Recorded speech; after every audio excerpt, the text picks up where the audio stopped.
So, in my humble opinion, the only kind of an opinion a former humble messenger could possibly have, on Friday the 24th of February 2023, one of the main reasons Watchman on the Wall quit and go into semi or full retirement, I said one of the reasons, is you just can't compete with the endless amusements the masters of plantation use to keep the public dumbed down and distracted, along with their other tools of diseased, confused, and deceived.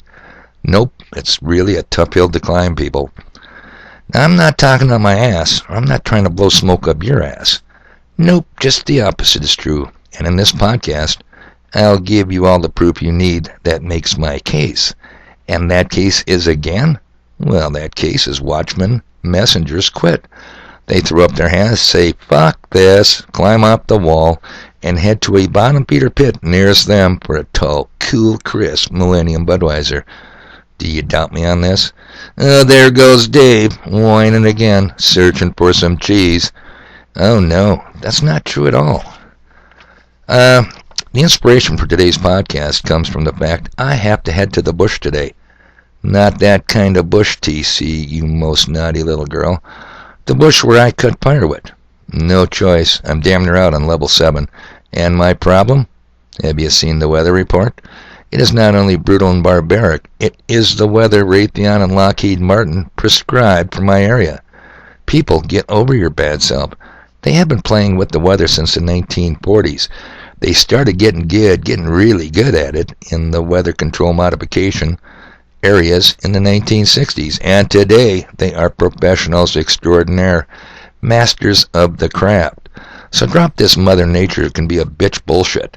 The weather is what they want it to be. Excuse me. Now, let's get on with the proof. Watchmen can't compete with the endless amusements, and anyone hearing this podcast will be used as evidence to make my case. How dare you? Oh yes, little Greta Thunberg, I do dare. I'm leaving a link in today's podcast to a 2-hour, yes, I said 2 hours, people. I didn't stutter and your ears didn't flap. A 2-hour video. Now I know some of you are thinking, 2 hours? Jesus H. Christos, who's got 2 hours to sit on their ass and watch a video?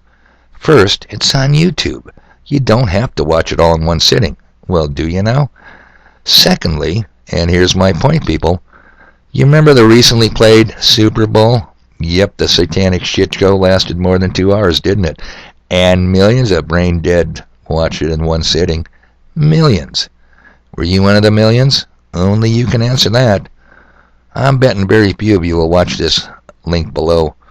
And here's a brief soundbite featuring the useless as sagging tits on a boar pig news media interviewing a lying-ass professor of geoengineering on the topic, was it even possible to spray the skies? You know, stratospheric aerosol injections. The average dumb fuck will watch the news and ignore the evidence in the skies above them. Nothing to see up here, citizen. Don't you be looking up, and don't you listen to the conspiracy theory kooks. Keep your face buried in the smartphone. That's why you're so smart, people. Citizen comrades that you are. Okay, so here we go. If everything's working here, this should come up quite nicely. Okay, so has there been any testing on this theory, or is there any way even to test it?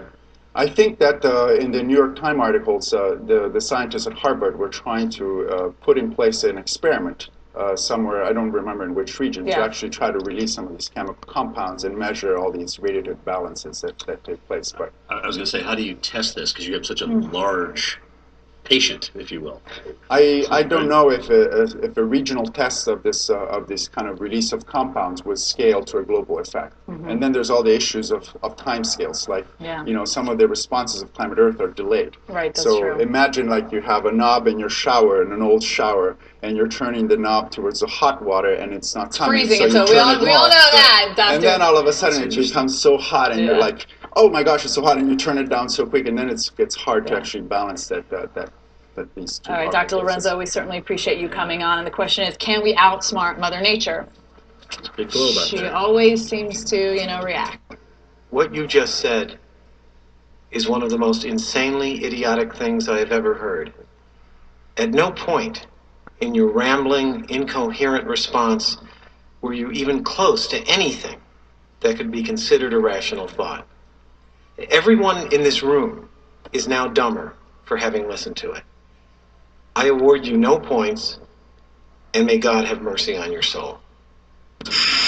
This is Craig's job, firing chemicals into the clouds in a controversial attempt to modify the weather, according to... Okay, people, just a little soundbite to whet your appetite. Yeah, you listen to the news media and you will become incredibly stupid, not just dumbed down. So, prove me wrong, or don't. Now, I was at the bottom of Peter Pit yesterday, feebly trying to cure my deep, dark depression. Where do you get depressed from, people? Well, you get depressed from knowing what I have to do today in Raytheon Lockheed Martin's weather. But Dave, it could be worse. Yeah, so I've been told many times. Talk to 3 subs to the channel. No names, people. Your secrets are safe with me. Nope, I'll just call them Betty, Lieutenant Commander McHale, and Cape Hots. And Lieutenant Commander McHale, did you see the crew from Goose Nuts Implements I was sitting with? The younger ones have never heard of McHale's Navy, the TV show. Their loss, not ours. I gotta quit smoking. And by the way, TC, were your ears burning yesterday? Right around 4 or 5 o'clock? Well, we were talking about you yesterday. Who's we and what about? I'll never say. I don't kiss and tell. Know what? I've got disgusting stuff to do.